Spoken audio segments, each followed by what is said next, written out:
जय श्री राम, जय श्री राम, जय श्री राम।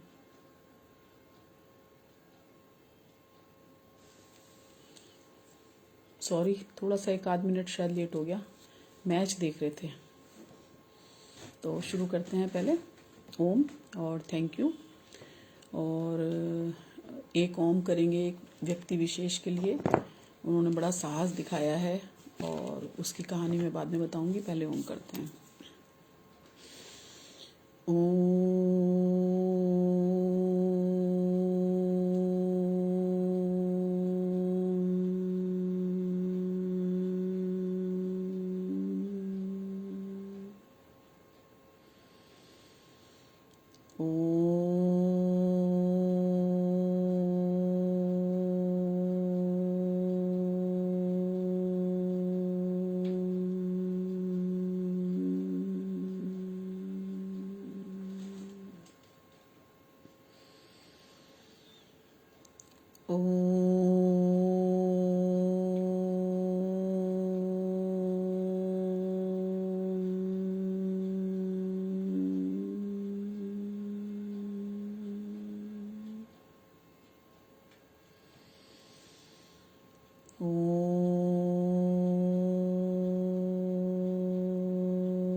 शांति शांति शांति।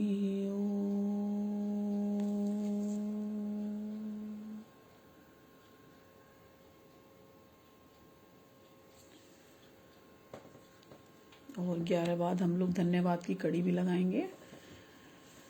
धन्यवाद प्रभु, धन्यवाद प्रभु, धन्यवाद प्रभु, धन्यवाद प्रभु, धन्यवाद प्रभु, धन्यवाद प्रभु, धन्यवाद प्रभु, धन्यवाद प्रभु, धन्यवाद प्रभु, धन्यवाद प्रभु, धन्यवाद प्रभु, धन्यवाद प्रभु, धन्यवाद प्रभु। शुक्राने आपके, शुक्र है परमात्मा, शुक्र है, शुक्र है, शुक्र है।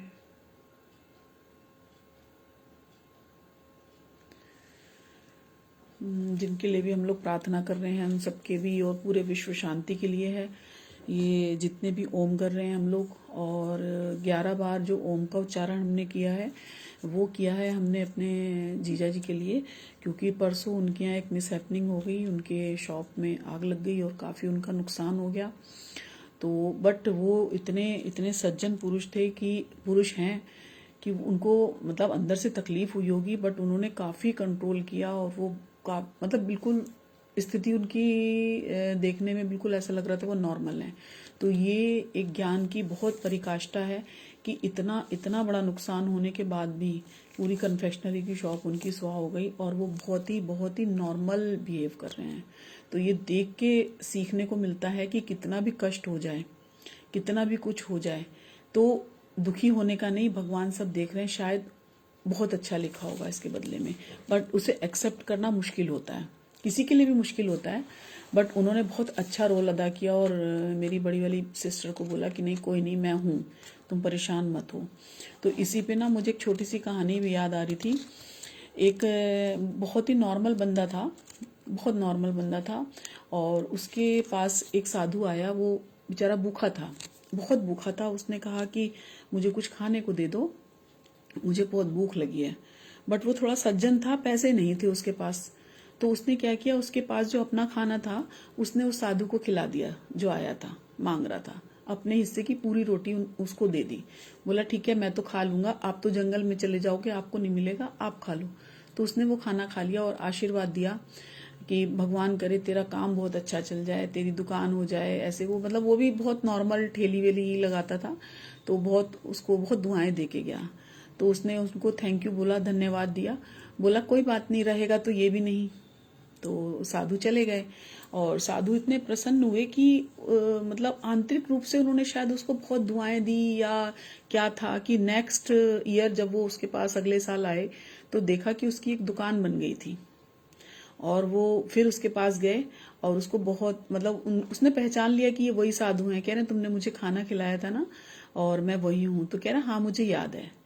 तो कह रहे हैं आप खाएंगे, कुछ खाना खाएंगे? उसने कहा हाँ बेटा खाना खिला दे फिर से। उसने फिर खाना खिलाया, फिर उसे बहुत सारी दुआ दे के गया कि भगवान करे तेरा बहुत अच्छा होटल बन जाए, तुझे खूब तेरी घर पे सुख समृद्धि बनी रहे, बहुत बहुत आशीर्वाद दे के गया। देखो एक तो दुआएं हम कितने सस्ते में ले लेते हैं ना। किसी ने खाना खिलाया तो बहुत सारी दुआएं ले ली, किसी को हमने 5 रुपए दे दिए तो दुआएं हम बहुत सस्ते में ले लेते हैं। तो कितना आसान है दुआएं इकट्ठे करना, बस थोड़ा सा दिल और हाथ खोलने की जरूरत है। तो खैर उसने उसको खाना खिलाया और उसने फिर उसको बहुत दुआएं दी, भगवान करे तेरा होटल हो जाए, तेरे घर परिवार में सुख शांति आए, ये वो कह के वो फिर चला गया वो। और फिर उसने जाते समय यही कहा साधु महात्मा ये भी नहीं रहेगा। तो वो सोच रहा था कि मैं इसको इतना आशीर्वाद देता हूँ और फिर भी ये यही बोल देता है ये भी नहीं रहेगा। फिर वो चला गया। फिर 1-2 साल बाद आया तो वो और रईस हो गया, उसके होटल्स बन गए, गाड़ियां, नौकर चाकर, ये वो सब बहुत अच्छा हो गया। अब वो फिर उससे मिलने आया, फिर उसने उसको आओ भगत करी, उसे खिलाया पिलाया। अब की बार उसने दान दक्षिणा भी दी क्योंकि बहुत बहुत खुशहाल हो गया था। दान दक्षिणा दी और उसके बाद उसको फिर विदाई दी, फिर उसने उसको आशीर्वाद दिया। तो उसने कहा साधु महात्मा ये भी नहीं रहेगा। तो उसने कहा पता नहीं ये क्यों ऐसे बोलता है, नष्ट तो सभी कुछ होना, लेकिन मैं इसको आशीर्वाद दे रहा हूँ और फिर भी ये कह रहा है कि ये भी नहीं रहेगा। बस इतना ही बोलता था वो जो खिलाने वाला बंदा है, और कुछ नहीं बोलता था, न रीजन न ये न वो, कुछ नहीं। तो वो महात्मा चला गया।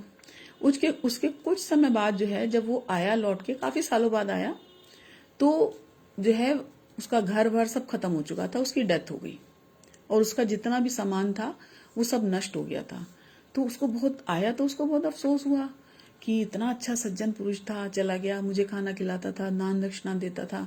तो वहां पर जो गेट पे कोई था, उसने बोला कि उसी का घर है? उसने बोला हाँ। तो उसने कहा उनकी तो डेथ हो गई। तो कहने लगा कि क्या आप मुझे उनके घर ले जा सकते हैं? उसने कहा हाँ हाँ बिल्कुल, इसके होटल के पीछे ही उनका घर है, चलो मैं ले चलता हूँ।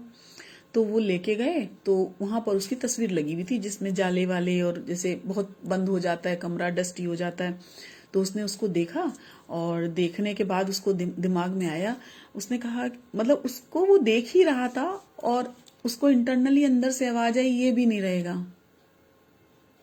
वो साधु ने सोचा कि मैं तो साधु हूं, है, मेरे को ये हर वक्त कहता है ये भी नहीं रहेगा, तो मेरे से बड़ा साधु तो ये हुआ जिसको पता है कि जो बीत गया वो लौट के नहीं आएगा, कभी भी नहीं लौट के आएगा, ये पल भी लौट के नहीं आएगा जो हम बात कर रहे हैं। इससे अच्छा, इससे जो भी होगा वो हो सकता है, लेकिन ये नहीं लौट के आएगा।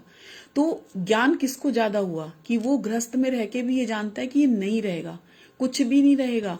जो आज हमारा है कल किसी और का होगा, परसों किसी और का होगा, और हम इसको पकड़ के बैठे हैं, मेरा मेरा मेरा मेरा मेरा। एक सेकंड नहीं लगेगा।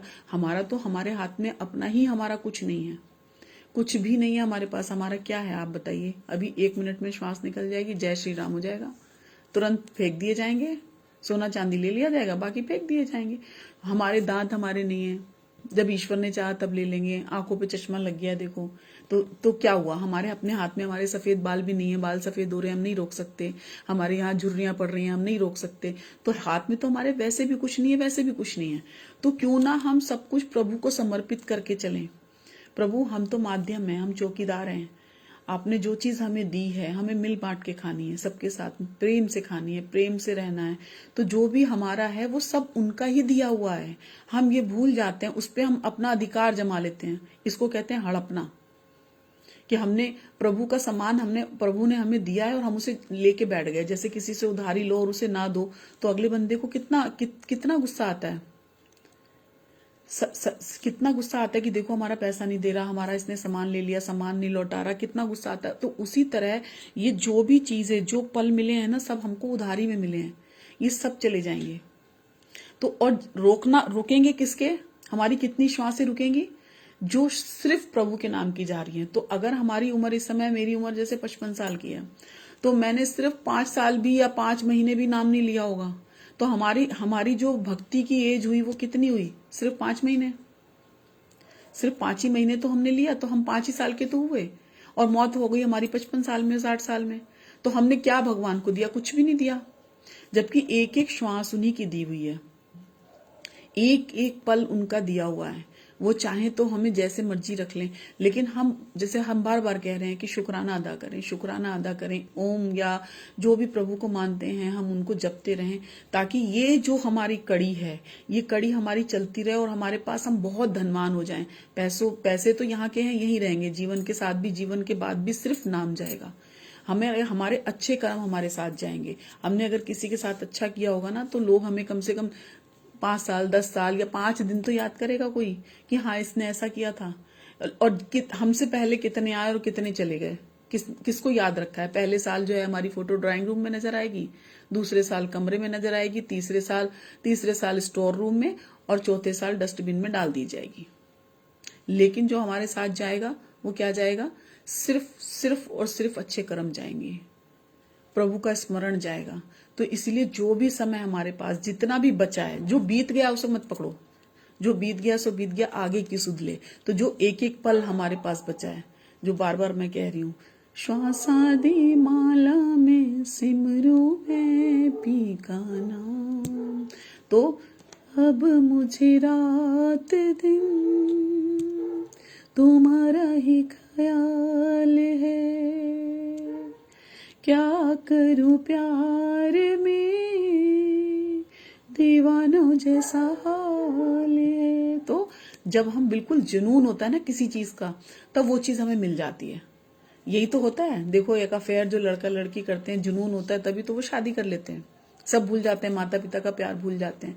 तो वही जुनून जब हम परमात्मा के लिए रखेंगे तो वो भी मिलेंगे हमें, और वो तो कभी छोड़ के नहीं जाएंगे। ये वाला साथी तो फिर भी छोड़ के चला जाएगा, वो कभी नहीं छोड़ेगा, है ना। तो ऐसा ही है जीवन। लेकिन जब आंख खुले तब सवेरा। और मैं तो, मेरी एक फ्रेंड है, मैंने उनसे बोला आज, मैंने कहा ये सारी की सारी चीजें ना जितनी बार भी हो सके ना हमें अपने बच्चों को भी सुनाएं, ओम का उच्चारण कराएं, और कुछ नहीं कर सकते। तो मैं आज सोनिया को ही कह रही थी, मैंने कहा सब सुनो, मम्मी सुने, पापा सुने, बच्चे सुने, कम से कम कुछ तो जा रहा है। कितनी सारी ओम चेंटिंग हमारी हो जाती है, सिर्फ हम 11 बार कर रहे हैं और हमें फल कितना मिल रहा है, अनंत गुना। तो प्रभु का यही चमत्कार है, जब वो देते हैं ना, छप्पड़ फाड़ के देते हैं। तो मांगना आपको है कि आप क्या मांग रहे हो। नॉर्मल धन भगवान तो कहते हैं अच्छा तूने मांगा मैं छूट गया। हम लोग कहते हैं भगवान हमारा ये कर दो, हम ये कर देंगे। भगवान ने कहा अच्छा अच्छी डील है, मैं तो फ्री हो गया। हम लोग यही तो करते हैं। भगवान में 100 रुपए, 51 रुपए, 101 रुपए प्रसाद बांटेंगे, यह करेंगे वो करेंगे। भगवान कहते हैं अच्छा है, तूने अपना उधारी पूरी कर ली, तूने मेरा जितना नाम जपा उसके बदले में मैंने तूने तुझे ये दे दिया, हिसाब किताब बराबर हो गया। भगवान भी फ्री, तुम भी फ्री। लेकिन भगवान तो कह रहे हैं कि तुम मेरे को पूरा का पूरा, जब हम भगवान को मांग लेंगे, है ना। जैसे एक बार किसी ने भगवान से पूछा, एक भक्त था, उसने भगवान से कहा कि जो है वो मतलब निष्पक्ष था, उसे बहुत सरल था, उसे कुछ आता नहीं था। तो भगवान ने उसे सपने में कहा, दर्शन दिए, बोले कि तुम कुछ मांगो, मैं तुमसे प्रसन्न हूं। तो उसने कहा मुझे तो कुछ मांगना ही नहीं आता, मैं आपसे क्या मांगू। तो उसने कहा आपको जो अच्छा लगे मुझे दे दो। तो उसने कहा अच्छा थोड़ी सी डिटेल में बताओ कि, उसने कहा मेरे पास 2 चीजें हैं, एक जो है माया है, एक है भक्ति। तो उसने कहा दोनों का रोल क्या है। तो भगवान बोले दोनों ही नचाती हैं। उसने कहा कैसे। कहते हैं एक के आगे मैं नाचता हूं और एक के आगे लोग नाचते हैं। माया के आगे सब नाचते हैं और भक्ति के आगे भगवान नाचते हैं। तो अगर हम भगवान को ही मांग लेंगे तो सर्वस्व हमारे पास आ जाएगा। लेकिन हमारी जो बुद्धि है ना, वो संकीर्ण, छोटी है बहुत, वो इतने में ही, क्योंकि उसको यही दिख रहा है जंजाल, मकड़ी का जाला बुनते जा रहे हैं, बुनते जा रहे हैं, बुनते जा रहे हैं, और फिर उसी में फंस जाते हैं, है ना। तो पूत कपूत तो क्या धन संचय। हम जो ये कहते हैं ना वंश चलेगा, वंश चलेगा, अरे वंश किससे चलेगा। एक अच्छी औलाद जो हमें भी मुक्त करे, खुद भी मुक्त हो जाए। और बच्चे पैदा करना कौन सी बड़ी बात है, बच्चे तो जानवर भी पैदा कर रहे हैं, है ना। तो ये बड़ी बात नहीं है। हमारे अंदर जो संस्कार हैं वो हम कितना बिखेर पा रहे हैं। एक अच्छा बीज ही अच्छी चीजों को पेड़ बना सकता है, और नहीं तो कुछ पेड़ ऐसे ही सड़ जाते हैं। तो हमें अपने को भी अच्छा रखना है, और जो आने वाली पीढ़ियां आगे आ रही हैं उनको हम उनकी जड़ में हरि का नाम दें, ताकि जो भी संतान आगे आए या जो वंश चले वो अच्छा चले, हरि नाम से पूरा विभोर, मतलब भरा हुआ होके चले, एकदम क्षण क्षण कण कण उसके मन में। और फिर पता है वो ऑटोमेटिकली छल कपट आएगा ही नहीं, हमको हटाना नहीं पड़ेगा, वो ऑटोमेटिकली क्लीन होके आएगा। बीज और उसका तना जितना साफ सुथरे होंगे ना, फल उतने ही अच्छे आएंगे। तो ये सारी चीजें ना सिर्फ मंथन करने की चीज है, कि हम मंथन करें और घर का एटमॉस्फेयर ऐसा बना के चलें कि उसमें जो भी आए उसको भी अच्छा लगे, हर बंदे को महसूस हो रिलैक्स, शांति, है ना। तो एक बहुत अच्छी कोटेशन थी, हंसी की यादें सुकून की हवा, ये सिर्फ भगवान से ही मिलता है। हंसी की यादें सुकून की हवा, यही तो है सुबह की दवा। तो अच्छी यादें और सुकून होता है तो नींद भी अच्छी आती है, और सवेरे जब हम उठते हैं तो हमारे को एकदम फ्रेश लगता है। हम कितने भी बीमार होंगे ना, तो हमें उठ के एनर्जी लेवल हमारा बिल्कुल बना रहेगा, और इतना अच्छा बना रहेगा कि हमें लगेगा कि हम सारी रात नहीं भी सोएंगे ना तो भी नहीं कमी लगेगी। मैं अपना पर्सनल अनुभव बता रही हूँ, मेरे साथ भी कभी कभी 15-20 दिन में ऐसा हो जाता है कि नींद नहीं आती, जबकि कोई ऐसा मैटर नहीं रहता, बट नहीं आती, पर मैं सवेरे ठीक रहती हूँ। मुझे बल्कि बेटा कहता भी है, मम्मी आपको नींद आ रही होगी। मैंने कहा नहीं, मुझे ठीक लग रहा है, अच्छा लग रहा है, उसमें क्या है।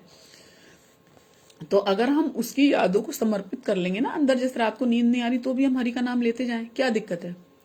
तो वो हमारी देखो पूरा का पूरी रात का जागरण हो गया, पूरा जागरण में कन्वर्ट हो गया। वो हमारी नींद नहीं, वो परम आनंद हो गया, परम नींद हो गई वो हमारी। इसी वजह से हमें थकावट नहीं होती। लेकिन अगर हम नॉर्मल बंदे हैं और नॉर्मल तरह हम नहीं जागेंगे तो हमको कितनी तकलीफ होती है। सवेरे उठती आंख भारी हो गई, ये हो रहा है, हमसे काम नहीं हो रहा, हमें चाय नहीं मिली तो ये हो रहा है।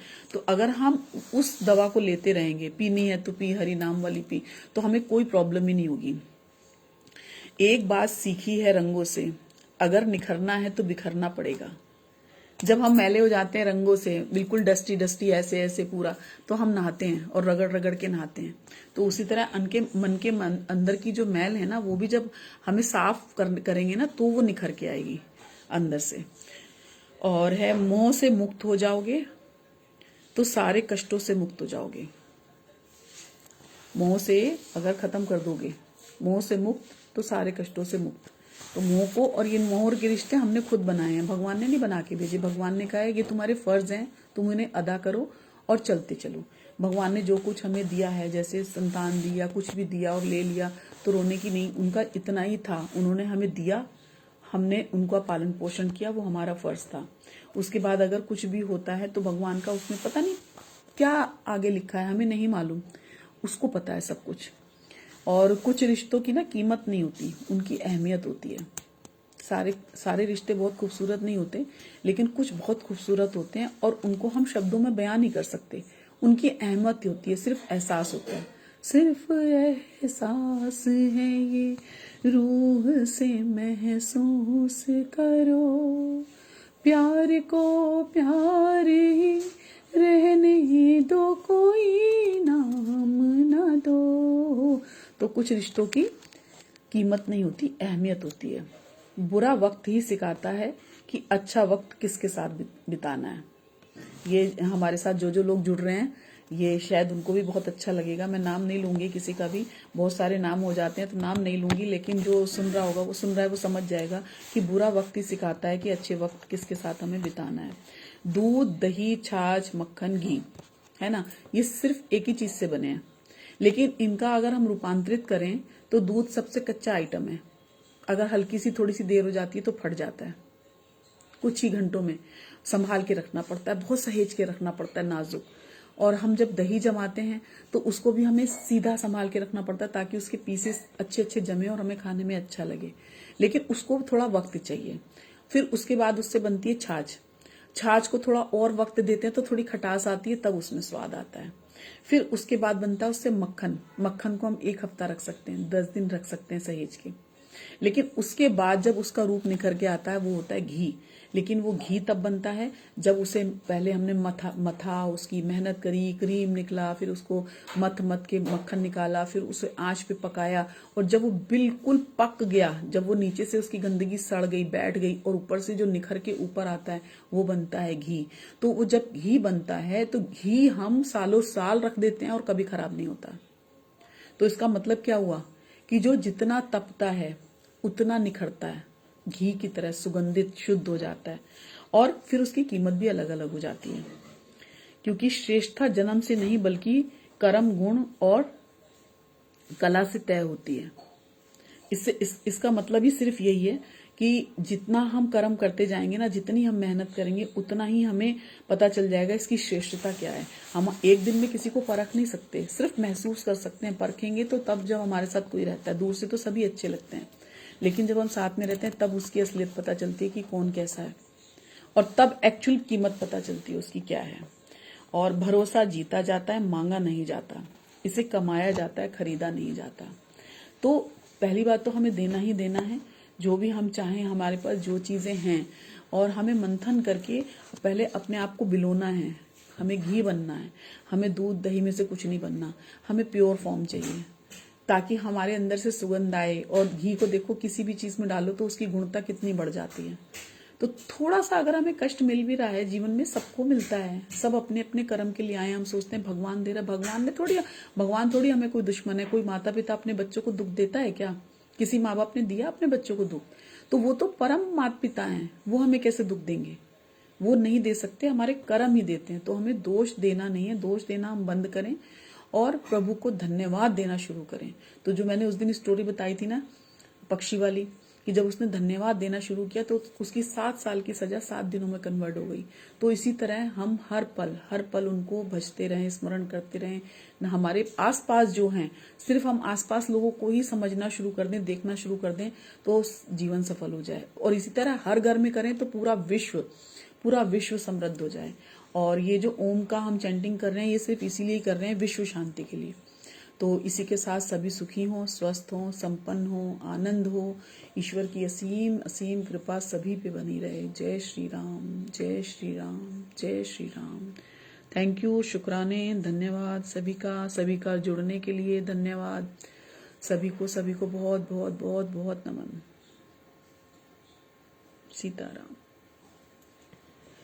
थोड़ा ज़्यादा लंबा हो गया आज ना, सॉरी। Thank you.